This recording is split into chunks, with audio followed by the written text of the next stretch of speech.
Hola, ¿cómo están? Mi nombre es Alejandra Cárdenas y hoy hablaremos acerca de la literatura rusa. Para empezar, ¿sabías que la literatura rusa se alude no solo a la literatura de Rusia, sino también a la literatura escrita en ruso por miembros de otras naciones que se independizaron de la extinta Unión de Repúblicas Soviéticas o por migrantes que fueron acogidos en ella? La literatura rusa empezó como todas, en forma de tradición oral, sin cultivo escrito hasta la cristianización de Rus de Kiev en 989 y con esta de un alfabeto adecuado para acogerla. Los creadores de dicho alfabeto fueron los misioneros bizantinos Cirilo y Metodio. Ellos tomaron distintas grafías de los alfabetos latino, griego y hebreo e ingeniaron otras. Al principio el lenguaje escrito ruso usó dos sistemas gráficos, el alfabeto cirílico y glagolítico. El glagolítico no tuvo tanto impulso y fue abandonado, y la literatura rusa, tal como la conocemos actualmente, se escribe y lee en alfabeto cirílico, en su modalidad denominada alfabeto ruso. La literatura rusa se caracteriza por su marcada profundidad con figuras claves para la literatura universal como Dostoyevski, quien fue uno de los principales escritores de la literatura zarista.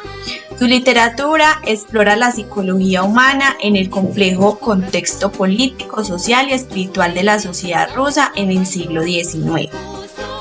La obra de Dostoyevski influyó en la literatura mundial, como lo mencioné anteriormente, al ser uno de los ganadores del Premio Nobel de Literatura. También hizo parte de la aparición del existencialismo y el freudismo. Por otro lado, tenemos a Tolstoy, novelista ruso, considerado uno de los escritores más importantes de la literatura mundial. Sus dos obras más famosas, Guerra y Paz y Ana Karenina, están consideradas como la cúspide del realismo ruso.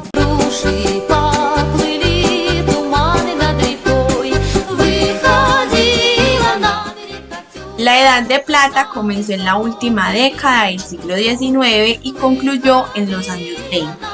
Los poetas y escritores de la Edad de Plata rechazaban el supuesto engagement o compromiso social del artista, pues debido a la cristianización se creía que la labor del artista era en función de Mesías.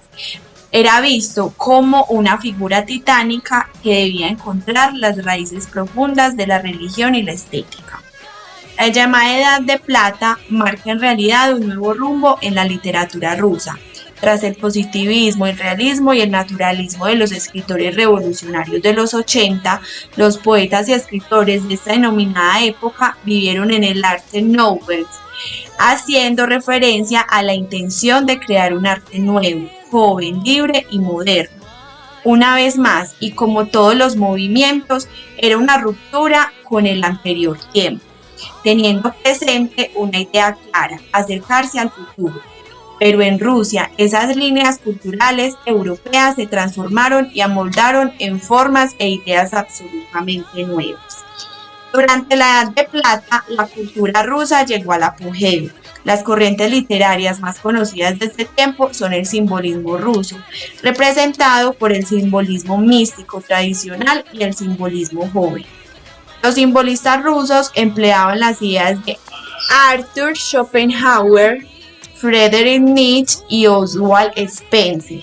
Manifestaban interés por el misticismo y el ocultismo, por las distintas religiones y por las sectas populares de Rusia. En este tiempo, los simbolistas buscaban enfatizar en el aspecto verbal de los símbolos, buscaban la armonía, ingeniando formas artísticas nuevas y de un lenguaje renovado. Los futuristas rusos estaban fascinados por el dinamismo, la velocidad y la inquietud de la vida urbana moderna. Buscaron deliberarse, causar escándalo y llamar la atención, anunciando que repudiaban el arte estático del pasado. Los acmeístas fueron una corriente literaria poética rusa, anunciando que el equilibrio entre el sentido y el sonido debía ser alcanzado. Diferentes grupos artísticos surgían con numerosas manifestaciones literarias.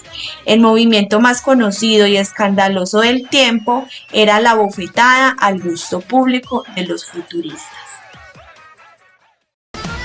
A pesar de las tradiciones patriarcales que se manejaban en aquellas épocas, a continuación hablaremos un poco acerca de algunas mujeres que fueron pioneras en la literatura rusa, las cuales lograron ser respetadas y reconocidas años más tarde gracias a las influencias y buen nombre de sus maridos. Sofía Tolstoy. El matrimonio entre Sofía Burns y Lev Tolstoy duró 48 años. El apoyo que ella le dio fue clave para que Lev pudiera escribir obras como Guerra y Paz y Ana Karenina. Sofía se convirtió en la secretaria, escriba y agente de Lev. Copió todo el texto de Guerra y Paz 7 veces y promocionó las obras de su marido. Incluso fue quien impulsó contacto con la viuda de Dostoyevsky para pedirle consejo. Una de las frases de Tolstoy fue: "Nunca he sentido mi capacidad intelectual y moral tan libre como ahora y tan dispuesta a trabajar". Esto lo escribió en uno de los momentos más felices de su matrimonio, pues su esposo le permitía escribir, situación que en este tiempo era muy difícil para las mujeres. Sofía se sentía feliz de ayudarle a su esposo, que la apoyaba y le correspondía con sus propios escritos. Ana Dostoyevsky, 1846. Ana a sus 20 años se convirtió en esposa de Fyodor Dostoyevsky. Ana escribió 2 biografías sobre su marido, el diario de Ana Dostoyevsky en 1867 y las memorias de Ana Dostoyevsky. También ayudó a Fyodor, su esposo, a terminar la última versión del Jugador y conservó los derechos de toda su obra. Una de las frases de Ana fue: "Mi corazón estaba lleno de ternura hacia Dostoyevsky, que había sobrevivido el infierno del exilio. Soñaba con ayudar al hombre que había escrito unas novelas que tanto adoraba". El desilusionador escritor de 45 años encontró en ella una mujer incomparable, entregada tanto a él como a su trabajo. Dostoyevsky escribió sus mejores obras gracias a la ayuda de Ana. Años más tarde, en 1910, las mujeres comenzaron a ser reconocidas gracias a la Revolución Rusa, pues exigían que el trabajo, las obras y el desarrollo social también fueran tenidas en cuenta y con igualdad de derechos e igualdad de sueldo que a los hombres. Desde allí podemos reconocer otras escritoras. Nora Gall, 1912.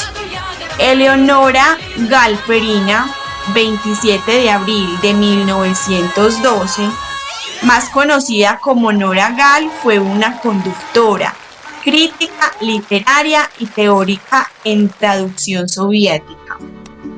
Cuando todavía era una colegiala, publicó algunos poemas, pero durante sus años como estudiante cambió a prosa. A finales de 1930 había escrito muchos artículos sobre literatura extranjera contemporánea. Empezó su carrera profesional como traductora durante la Segunda Guerra Mundial y después de la guerra se dedicó a traducir autores como Reynolds, Alejandro Dumas. En 1950 tradujo El Principito de Anthony. Novelas como Matar en Ruiseñor. Luego logró convertirse en una muy respetada y reconocida. Durante el último periodo de su actividad abordó obras de arte como El extranjero de Albert Camus y Muerte de un héroe por Richard Aldrich, así como libros de Thomas, entre muchos otros autores. Luandrea Salomí, registrada al nacer como Luisa Gustavovna Salomí, fue una escritora rusa con inclinaciones liberales. Fue una sagaz colaboradora en los trabajos filosóficos de Friedrich Nietzsche, su amiga crítica y consejera cercana. Fue autora de varios libros psicoanalistas, discípula y colaboradora del círculo más estrecho de Sigmund Freud y compañía espiritual de artistas y escritores de finales del siglo XIX y principios del siglo XX. Y hasta aquí llegamos en este breve recorrido por la literatura rusa. Si el tema te pareció interesante, te invito a seguir profundizando en él, encontrando más información en la web. Hasta pronto.